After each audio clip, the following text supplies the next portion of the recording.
बहुत बहुत धन्यवाद अध्यक्ष महोदय। आपने मुझे बहुत बहुत धन्यवाद अध्यक्ष महोदय। आपने मुझे जम्मू कश्मीर के बजट और demands for grant Jammu Kashmir budget पे बोलने का जो अवसर दिया। अध्यक्ष महोदय, मैं सबसे पहले माननीय वित्त मंत्री मैडम निर्मला सीतारमण जी को धन्यवाद आभार व्यक्त करना चाहूँगा, क्योंकि प्रधानमंत्री श्री नरेंद्र मोदी जी की लीडरशिप में जम्मू कश्मीर के भविष्य को ध्यान में रखते हुए इतने अच्छे बजट इस सदन में लाया। और वास्तविकता है कि धारा 370 हटने के बाद और जम्मू कश्मीर के भविष्य को उज्ज्वल बनाने के लिए इस सरकार का जो प्रयास लगातार पिछले 7 साल कंटिन्यू रहा। और मैं यहाँ सुन रहा था विपक्ष की ओर से, मैं इस बात के हैरान हूँ कि पूछ रहे थे कि जम्मू कश्मीर के बजट इस हिंदुस्तान के सदन में क्यों चर्चा हो रहा है। मैं जानना चाहता हूँ, अगर जम्मू कश्मीर का बजट इंडियन पार्लियामेंट में नहीं तो क्या पाकिस्तान के पार्लियामेंट में चर्चा होना चाहिए। ये सभी लोग जानते हैं कि वहाँ पे अभी पॉपुलर गवर्नमेंट नहीं है, इसलिए यहाँ पे इस बजट को डिस्कस करके यहाँ से पास करके जम्मू कश्मीर में ही इम्प्लीमेंट किया जाएगा। और मैं तो यहाँ तक कहना चाहता हूँ कि केवल जम्मू कश्मीर ही क्यों, पाकिस्तान ऑक्युपाइड कश्मीर, अक्साई चीन और शक्सगम वैली तीनों भारत का अभिन्न अंग है, तो इसका भी एक सिंबॉलिक बजट यहाँ पे होना चाहिए। Very good, very good. ये केवल इस सरकार का और भारतीय जनता पार्टी का एक इच्छा नहीं, बल्कि पूरे देशवासियों का एस्पिरेशन है। मैं इसलिए इस बजट को यहाँ पे स्वागत करता हूँ। प्रधानमंत्री नरेंद्र मोदी जी और माननीय गृह मंत्री जी के निर्णायक नेतृत्व के परिणाम है कि जम्मू कश्मीर से अनुच्छेद 370 में 370 हटने के बाद एक नया युग शुरू हुआ। और उस युग में, इस युग को लाने से पहले कुछ लोग ये कहा करते थे कि अगर 370 हटेंगे तो जम्मू कश्मीर में खून की नदियां बहेंगे। कुछ लोग ये कहा करते थे कि वहां तिरंगा उठाने वाला भी नहीं मिलेंगे। लेकिन आज मैं इस बात को दावे के साथ कह सकता हूं, 5 अगस्त 2019 के दिन संपूर्ण भारतवर्ष के लोगों ने देखा कि एक राष्ट्र में एक निशान, एक विधान और वो भी एक प्रधान ने किया, और जिसको पूरे भारतवर्ष ने स्वागत किया। और खुशी से याद दिलाना चाहता हूं, इस सदन के माननीय लगभग 300 से ज्यादा मेंबर ऑफ पार्लियामेंट ने कश्मीर विजिट किया, जम्मू विजिट किया और लद्दाख भी विजिट किया। मेंबर ऑफ पार्लियामेंट्स ने, पार्लियामेंट्री कमिटीज ने और बहुत सारे member of parliaments unofficially family tours पे भी गए। मैं इस बात को यहां पे रिकॉर्ड में लाना चाहता हूं, रात के 9 बजे भी कश्मीर के लाल चौक पे बिना सुरक्षा के हमारे मेंबर ऑफ पार्लियामेंट वहां पे विजिट कर पाए। ये इस बात के प्रमाण है कि जम्मू कश्मीर के हालात में सुधरी आई है। और वहां पहुंचने के बाद मैं भी कमेटी के टूर पे वहां था, और वहां हमारे साथ जो विपक्षी मेंबर ऑफ पार्लियामेंट है वहां पहुंचने के बाद कहते हैं कि वाकई मोदी साहब ने कमाल की काम किया है। और यहां तो आपने पार्टी की बात रखना पड़ेगा, लेकिन कश्मीर में पहुंच के वह लोग भी कहते हैं जहां हुए बलिदान मुखर्जी का, ये कश्मीर हमारा है, सारा का सारा है। और वो भी कहने में, मैं लद्दाख के बारे में भी आपको कहूंगा दादाजी, और वहां ये भी कहते हैं कि वाकई धारा 370 हटने के बाद जमहूरियत, कश्मीरियत और इंसानियत ग्राउंड पे इंप्लीमेंट करने का काम किसी ने यदि किया है तो प्रधानमंत्री नरेंद्र मोदी ने किया। केवल 370 हटने तक नहीं रुके, 370 हटने के बाद सोशल अपलिफ्टमेंट, जो कि समाज के उत्थान के लिए कितना जरूरी है, मैं बताना चाहता हूं। पहाड़ी भाषी लोगों को 4% एवं आर्थिक रूप से विपन्न लोगों के लिए 10% नौकरियां में आरक्षण दी। जम्मू कश्मीर में पहली बार अनुसूचित जनजाति वर्ग को राजनीतिक आरक्षण दिया गया। डिस्ट्रिक्ट डेवलपमेंट काउंसिल के चुनाव इस आरक्षण के माध्यम से भी हुए।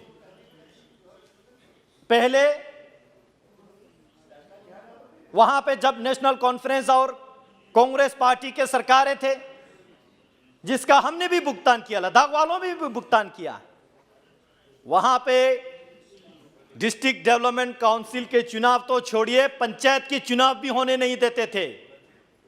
वहां के लोगों के मानसिकता ये थे, कश्मीरी लोगों के नहीं, वहां के चंद नेताओं के मानसिकता ये थे, यदि किसी छोटा सा डिपार्टमेंट के 2000 रुपए के सब्सिडी भी अगर देना चाहे तो पंचायत के थ्रू ना जाए, वो 2 परिवार के जरिए जाए, ताकि लोगों में लगे कि कश्मीर का मालिक तो ये 2-3 ही परिवार है। लेकिन आज माननीय मोदी जी के कारण से कश्मीर में एक पार्टिसिपेटरी डेमोक्रेसी, एक ग्रास रूट डेमोक्रेसी स्टेब्लिश करने का कोशिश किया। जम्मू क्षेत्र में विलेज डिफेंस कमेटी कार्यरत, हजारों लोगों की मांग को मानते हुए आप विलेज डिफेंस कमेटी का नाम बदलकर विलेज डिफेंस गार्ड कर दिया है, और आप इसमें कार्यरत सभी लोगों को सीधे सैलरी दिया जाएगी। पहले ये नहीं होते थे। सेवानिवृत्त उच्च न्यायालय न्यायाधीश की अध्यक्षता में ओबीसी एवं अन्य आरक्षण की रेगिस्तान के लिए आयोग का गठन हुआ, पहले ये नहीं हुआ था। अभी तक कुल 41.5 लाख लोगों को डोमिसाइल सर्टिफिकेट प्रदान किए जा चुके हैं।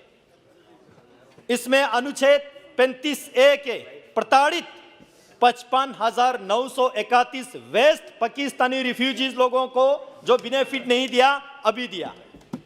2754 वाल्मीकि समुदाय को पहले सर उठाने के मौका नहीं थे, अभी उनको भी इक्वली ट्रीट करके वहां के डोमिसाइल प्रदान किया गया। 790 गोरखा कम्युनिटी के लोगों को डोमिसाइल प्रदान किया गया। पहले इन सबको परमानेंट रेजिडेंट सर्टिफिकेट नहीं दिया गया था। ये आर्टिकल 370 और 35A के दुरुपयोग किए थे। केवल समाज अपलिफ्टमेंट ही नहीं, बल्कि पॉलिटिकल अपलिफ्टमेंट, जमीनी स्तर पर लोकतंत्र को मजबूत किया गया है। पंचायती राज एक्ट को संशोधन किया गया और राज्य में पहली बार त्रिस्तरीय पंचायत का गठन किया गया। राज्य में पहली बार डीडीसी के चुनाव करवाए गए। 8 चरणों में हुए डीडीसी चुनावों में 51.7% वोटर ने अपने वोट्स का प्रयोग करते हुए 20 जिलों में 278 डीडीसी सदस्य चुने गए और 20 चेयरपर्सन और वाइस चेयरपर्सन भी चुने गए। अभी जितने भी सेंट्रल स्पॉन्सर स्कीम से, स्टेट स्पॉन्सर स्कीम से, जितने भी लोगों के वेलफेयर के लिए सरकार का स्कीम है, वो इन ग्रास रूट पब्लिक रिप्रेजेंटेटिव के माध्यम से लोगों के घर घर तक, किचन चूल्हे तक पहुंच रहा है। अध्यक्ष महोदय, मैं बताना चाहता हूं, यहां पे कुछ माननीय संसदगण पूछ रहे थे कि ग्रास रूट डेमोक्रेसी तो हुआ, अब वहां पे डेवलपमेंटल फंड कितने दिया गया, मैं आंकड़ा देना चाहता हूं। डिस्ट्रिक्ट डेवलपमेंट काउंसिल के माध्यम से 200 करोड़, ब्लॉक डेवलपमेंट काउंसिल के माध्यम से 71.25 करोड़, पंचायती राज इंस्टीट्यूशंस माध्यम से 1000 करोड़, यदि टोटल में अगर मैं बता दूं तो 1271.25 करोड़ जो है जम्मू कश्मीर के ग्रास रूट डेवलपमेंट पे लोकल पंचायत रिप्रेजेंटेटिव्स के थ्रू वहां पे इंप्लीमेंट हो रहा है। 2019 के 3/6 तारीख को एक ऑर्डर निकला SO 393 के, उसके जरिए municipal committee, municipal council, president, vice presidents को, कमिटी के प्रेसिडेंट्स को 15,000, वाइस प्रेसिडेंट को 10,000, म्युनिसिपल कमिटी के वाइस प्रेसिडेंट को 8,000, काउंसिलर म्युनिसिपल काउंसिल को 5,000, काउंसिलर म्युनिसिपल कमिटी को 4,000 ऑनरेरियम देके उन लोगों के मनोबल बढ़ाने का काम मोदी सरकार ने किया ताकि लोगों का ग्रास रूट लेवल पे विकास हो। अध्यक्ष महोदय, मैं बताना चाहता हूं, मैं इस संसद में आने से पहले मेरे पार्टी ने मुझे लद्दाख ऑटोनोमस हिल डेवलपमेंट काउंसिल के चेयरमैन के रूप में काम करने का मौका दिया। लगभग 7 महीना मैंने वहां काउंसिल के चेयरमैन के तौर पे काम किया। मैं बताना चाहता हूं, 2018-19 में जब मैं काउंसिल का चेयरमैन था, मेरे पास उन दिनों का बजट था पूरे 1 साल का 55 करोड़। 55 करोड़ में मेरे काउंसिल का जिम्मेवार था कि मुझे 55 डिपार्टमेंट चलाना था, एक लार्जेस्ट डिस्ट्रिक्ट्स का, यानी कि हर एक डिपार्टमेंट को 1 करोड़ भी नहीं मिलते थे ठीक तरह से। लेकिन आज वही काउंसिल, प्रधानमंत्री जी के लीडरशिप में वही लद्दाख ऑटोनोमस हिल डेवलपमेंट काउंसिल आज के डेट में 264 करोड़ के बजट पे काम करते हैं। कहां 55 करोड़ और कहां 264 करोड़। ये वृत्ति धारा 370 हटने के बाद, यूनियन टेरिटरी बनने के बाद लद्दाख ने भी देखा। पहले लद्दाख ये नहीं देखते थे। यहां बता रहे थे डॉक्टर जितेंद्र सिंह जी, जो भी देते थे यहां पे कश्मीर के कुछ परिवार के हाथ में देते थे और कश्मीर में थोड़ा बहुत उसका लागत होते थे। जम्मू वाले जो भी चाहिए उसको संघर्ष करना पड़ते थे, लद्दाख वालों को वो भी नहीं मिलते थे। आज प्रधानमंत्री नरेंद्र मोदी जी ने अंतिम पंक्ति पे जो खड़ा व्यक्ति तक ये सेंटर का बजट पहुंचने का जो काम किया है, मैं इसके लिए माननीय वित्त मंत्री जी को धन्यवाद देना चाहता हूं। अध्यक्ष महोदय, मैं बताना चाहता हूं,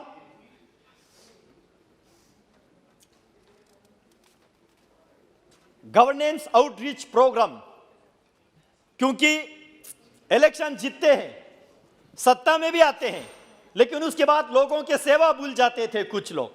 लेकिन आज प्रधानमंत्री नरेंद्र मोदी जी ने जम्मू कश्मीर के लेफ्टिनेंट गवर्नर महोदय के लीडरशिप में आउटरीच प्रोग्राम के माध्यम से बैक टू विलेज का प्रोग्राम चलाया और गांव-गांव, घर-घर जाके सीनियर लेवल के ऑफिसर जाके उनके क्या दुख है, क्या कष्ट है, क्या तकलीफ है, उनको निपटाने का जो काम किया, समाधान देने का काम किया। और बैक टू विलेज प्रोग्राम के तहत 5 लाख से ज्यादा डोमिसाइल सर्टिफिकेट जो है गांव-गांव जाके बांटने का काम किया। Death certificate and birth certificate बनाने के लिए जो डिस्ट्रिक्ट हेडक्वार्टर आने के लिए तकलीफ होते थे, वहां तक ले जाके उन लोगों को डेथ सर्टिफिकेट, बर्थ सर्टिफिकेट घर घर में बांधने का जो काम किया, बैक टू विलेज ने प्लीज किया। Conclude please. अध्यक्ष जी, अभी Please तो come. शुरू किया है अभी तो शुरू हुआ है। 50,000 से ज्यादा परिवारों Enough का time even. आयुष्मान भारत योजना से जोड़ाया गया पूरे जम्मू कश्मीर में। कौन अनुमान लगा सकते थे पहले कौन? अगर पहले आयुष्मान भारत का स्कीम होता तो सिर्फ जो नेताओं के रिश्तेदार है वही ख्वाब देख सकते थे, बाकी लोग नहीं देख सकते थे। आज वो गरीब, वो महिला, वो जो वहां पे जो कभी फील करते थे कि हमें दिखने वाला कौन है, आज वो लोग भी आयुष्मान भारत के माध्यम से पूरे बेनिफिट में ले रहा है।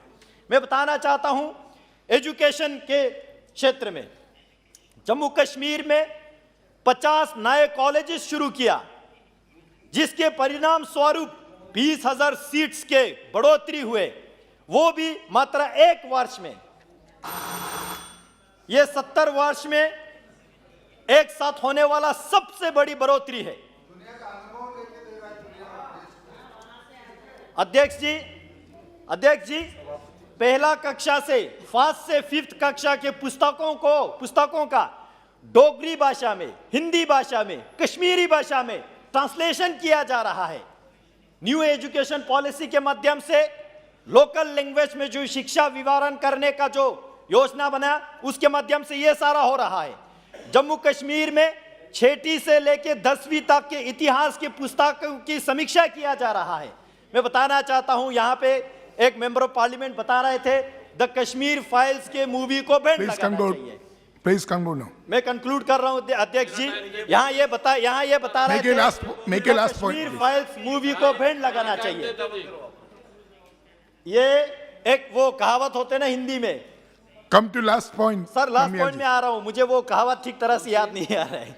बीटर ट्रूथ को, जो कड़वा सच को लोगों के सामने लाने का जो काम कर रहा है, ऐसे मूवी को बैन नहीं करना चाहिए। पूरे देश में टैक्स फ्री करके दिखाना चाहिए। पूरे देश में टैक्स। और कुछ लोगों ने पहले जिन्होंने सरकारें चलाए 65 साल, जिन लोगों ने हिंदुस्तान के युवा पीढ़ियों को इतिहास भी गलत तरीके से पढ़ाया, Thank you. उस इतिहास को करेक्ट करके पढ़ाने के काम मोदी जी के सरकार जम्मू कश्मीर से शुरू कर रहा है।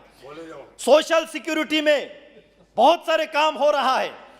पोस्ट मैट्रिक स्कॉलरशिप में हो, प्री मैट्रिक स्कॉलरशिप में हो, उसी तरह ओबीसी छात्रों को हो, एससी छात्रों को हो, ऐसे बहुत सारे मैं शॉर्ट में बता रहा हूं। इन सब के बारे में जो काम करने का काम मोदी जी कर रहा है। Social security through medical education, Jammu Kashmir में 2 all India institute of medical science का वहां पे इस्टेब्लिशमेंट हो रहा है। 7 नए मेडिकल कॉलेज बन रहा है, 5 नर्सिंग कॉलेजेस बन रहा है, 2 कैंसर इंस्टीट्यूट खोले जा रहे हैं। क्या ये मोदी सरकार 370 हटने तक सीमित रहे हैं या आगे जाके काम भी कर रहा है? ये लोगों के सामने है, आंकड़ा में बता रहा हूं अध्यक्ष महोदय। एमबीबीएस सीट्स 500 से बढ़ा के 1100 कर दिए गए हैं जम्मू कश्मीर में। इससे क्या होगा?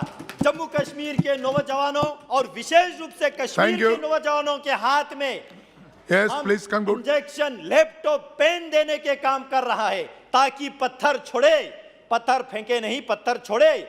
यह काम माननीय मोदी जी के सरकार कर रहा है। इन्वेस्टमेंट के बारे में यहाँ पे पूछ रहे थे, मैं एक आंकड़ा जरूर देना चाहूंगा आपके अनुमति से।